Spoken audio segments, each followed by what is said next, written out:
Welcome to the deep dive. When we talk about this huge shift happening in tech, the AI gold rush, Right. everyone seems to focus on the hardware. Right, the chips, the servers, the physical stuff. Exactly. But one Mhm. look deeper, what about the fuel? The actual data that teaches AI how to think, the really high quality engineered data. That's where we think a lot of the value is shifting. And that's why today we're diving into Innodata Inc. The ticker is INOD. Yeah, Innodata.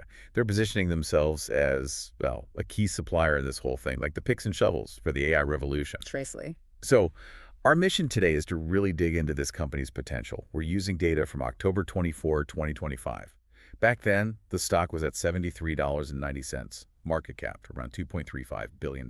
And what makes it so interesting, so compelling, really, is this tension. Yeah, you've got this explosive growth, triple digits, profitable growth too, and the balance sheet. It's incredibly clean, almost perfect. It really is. But, and this is the kicker, the valuation is just so aggressive. The stock's trading right at the very top end of what we think its intrinsic value might be. Which creates this classic battleground stock situation. Absolutely. You've got some really smart investors betting heavily against it while others are all in, predicting it'll keep soaring. We need to unpack why there's such a divide. Okay, let's do it. Let's jump right into the business itself. Chapter 1, Business Understanding. Okay, so Innodata. At its core, it's a global data engineering company.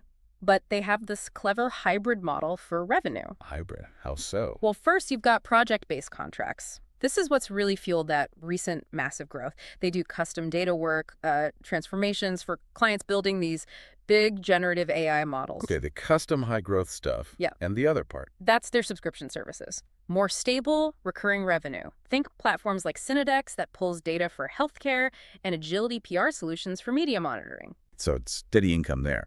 But the real action, the excitement, it seems to be in that digital data solutions segment, DDS. Definitely GDS. That's the main growth engine right now. This is where they provide the absolutely critical training data. And that involves things like annotation, labeling data. Yeah, annotation labeling, and that really specialized process, reinforcement learning from human feedback, RLHF, it's essential for making modern AI systems behave properly. Now, this is where I think it gets really interesting, their value proposition.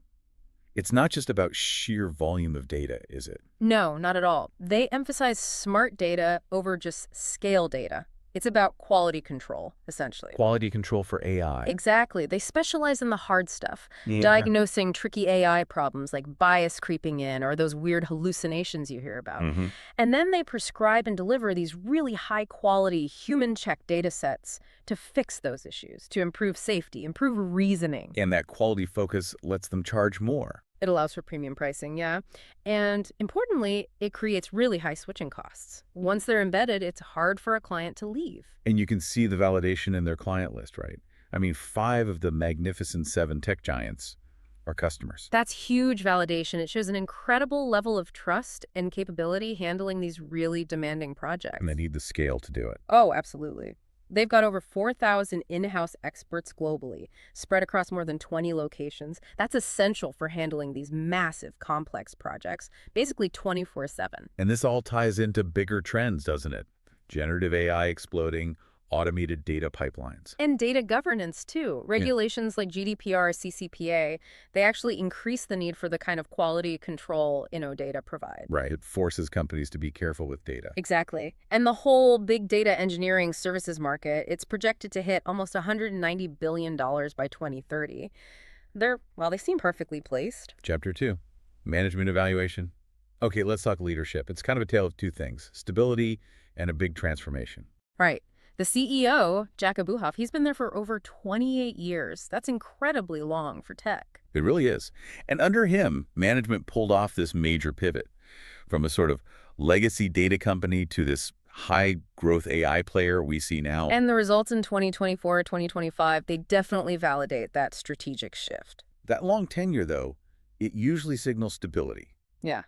But there was that issue, wasn't there, around transparency? Yes, we have to mention that. Late 2024, there was scrutiny over DOJ and SEC investigations related to some of their AI claims. And the key problem was the delayed disclosure of that DOJ subpoena. That raises pretty serious questions, doesn't it? about their commitment to timely transparency on major risks. It absolutely does, especially when you're dealing with such a high growth, high valuation story. It introduces uncertainty. Yeah, definitely a red flag to consider. Okay, but switching gears to how they use their money. Yeah. Capital allocation. It seems very focused. No dividends, no share buybacks. All the capital is going straight back into organic growth, aggressively. Like investing in hiring. Yep. They spent $1.4 million just on hiring new talent in Q2 2025 alone. They're clearly betting on expansion. And it seems to be working incredibly well.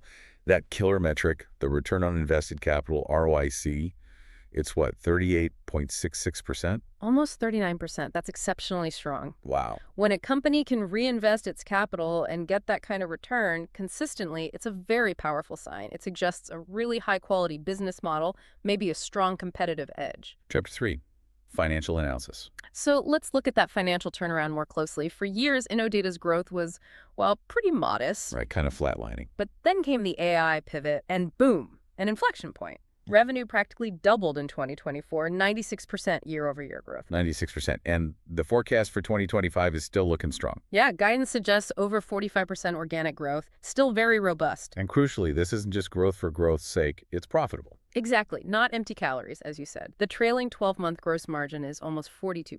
Which suggests they have real pricing power for these specialized services. Definitely. And the net profit margin is 18.5%. That's a huge swing from the years when they weren't profitable at all. Shows the model is scaling efficiently. And underpinning all this growth is that balance sheet. You called it a fortress. It really is. Debt to equity is under 5%, basically zero debt. Wow. Plus, they have a $30 million credit facility they haven't even touched. Liquidity looks great, too. Current ratio is 2.87. Excellent short-term health. And cash flow. Strongly positive. Generated $27 million in free cash flow in 2024. Okay, so just to recap, explosive growth, it's profitable, super efficient use of capital based on ROIC, and practically no debt. Sounds almost perfect, right? Which brings us right back to that tension. Why the battleground? It all comes down to the price the market is demanding. That price-to-earnings ratio, around 57.9. Yeah, 57.9. And you compare that to the industry median, which is closer to, what, 27? Exactly. You're paying more than double the industry average for each dollar of Innodata's current earnings. So the market is basically saying, we expect you to keep growing like crazy and never stumble. It's priced for perfection. Any slip-up, any missed target, and the reaction could be brutal. That explains the high short interest we'll get to.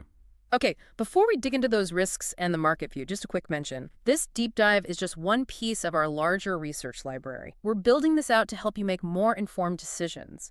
If you find this valuable, think about joining us.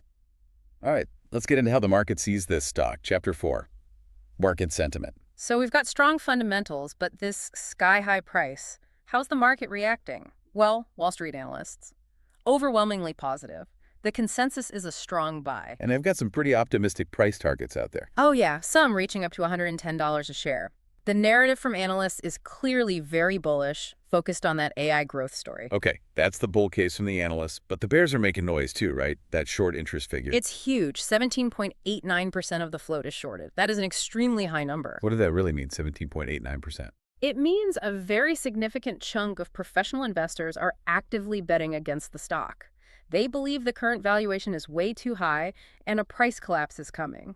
It underlines that battleground status. But analysts are bullish, shorters are very bearish. What about the technical chart signals?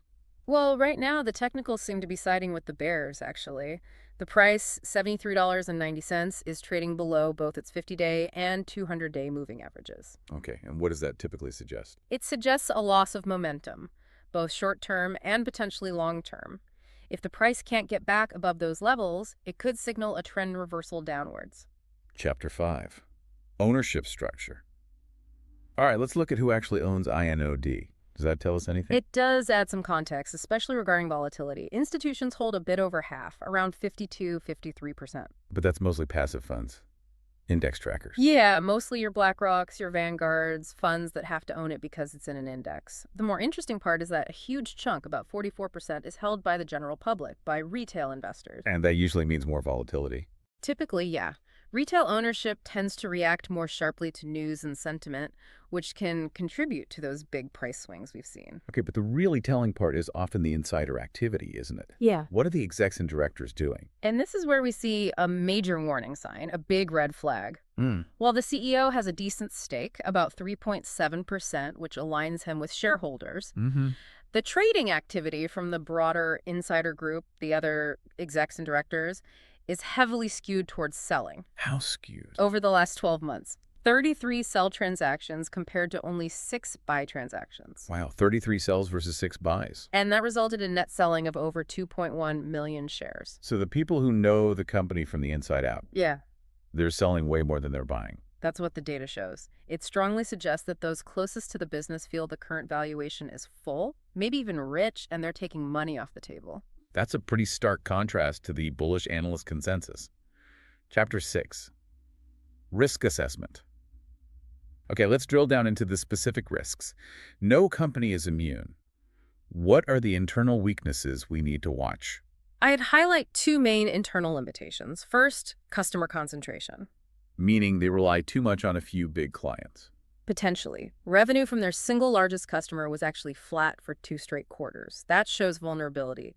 If 1 or 2 big clients cut back spending, it hits Innodata hard. Makes sense. What's the second internal risk? It's that scalability limit we touched on earlier. Their whole smart data advantage relies heavily on that large workforce of 4,000 plus human experts. Which isn't as scalable as pure software. Exactly. It limits how fast they can grow compared to, say, a SaaS company, and it puts constant pressure on managing labor costs and maintaining margins as they expand. Okay, those are internal. What about external threats? Competition. The competition is intense, and it comes from different directions. You've got the tech giants like Microsoft with Azure, Palantir with AIP. They offer massive end-to-end platforms and have almost unlimited resources. Tough to compete with that. And then you have specialized firms really focused on the data labeling space, like Scale AI. They just got a big investment from Meta, which turns up the heat, specifically in Innodata's core market. So pressure from giants and specialists. Yeah. Anything else externally? Macro risks. Yes, there's a significant geopolitical threat looming, the potential for new U.S. tariffs on semiconductors and data center components. Impacting the cost of building out AI infrastructure. Exactly. Some estimates suggest tariffs could hike the cost of AI servers by as much as 75%. 75%. That's huge. It's massive. If that happened, Innodata's big hyperscaler clients might be forced to slam the brakes on their AI buildouts. They could delay projects, even cancel them. And that would directly choke off Innodata's growth pipeline. Instantly. It's a risk outside their control, but one that could completely derail the investment thesis overnight. Chapter 7. Conclusion. Okay, so let's try to bring all these pieces together. Synthesize this, the bull case.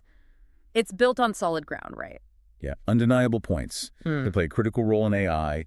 The growth is explosive and profitable. That 18.5% net margin is real. Plus the incredibly high ROIC, nearly 39%, and that fortress balance sheet with no debt, those are powerful positives. But the bear case is just as compelling. It's all about that extreme valuation, the PE near 58. And backed up by that huge short interest, 17.89%, showing major market skepticism. Plus, the heavy insider selling raises serious questions. And then you layer on the external risks, intense competition, and the potential tariff shock. So our educational discounted cash flow model tried to balance all this. It generated an estimated intrinsic value range, purely for educational purposes, of about $55 to $75 per share. And the current price, $73.90, is sitting right at the very top of that range. Leaves basically no margin for error. Little upside based on that model, unless they massively outperform even the current high expectations. So what does this mean for you, the listener? It really boils down to this. Can Innodata keep hitting home runs? Can they consistently beat those incredibly high market expectations for growth and execution? And can they do it without any major stumbles, especially with insider selling and those external risks lurking? That's the multi-billion-dollar question. A lot has to go right to justify this price. Definitely. And here's a final thought, something to maybe mull over as you do your own research. We know this human-in-the-loop data annotation is critical now. Right, for training and safety. But what's the long-term, maybe even existential risk that AI itself gets good enough to automate the very data quality services that Innodata provides today? Could AI eventually put its own data trainers out of business? That's a fascinating, maybe slightly unnerving question for the future of this space. Something to definitely keep an eye on. Well, thank you for joining us on this deep dive into Innodata. If you found this analysis helpful, please do like and subscribe to Stock Analytics AI. Your support helps us keep producing this content. And remember, for just $4.99 a month, you get access to our full library. That's 500 deep dive videos covering all the S&P 500 stocks. And coming up next, exclusively for members, we're tackling the NASDAQ 100. Plus, members can request deep dives too. Just drop a ticker symbol in the comments and we'll add it to our list. We love getting those requests. As always, please remember this analysis was generated by an AI system purely for educational purposes. It should not be taken as financial advice. Definitely do your own research or speak with a qualified financial advisor before making any investment decisions.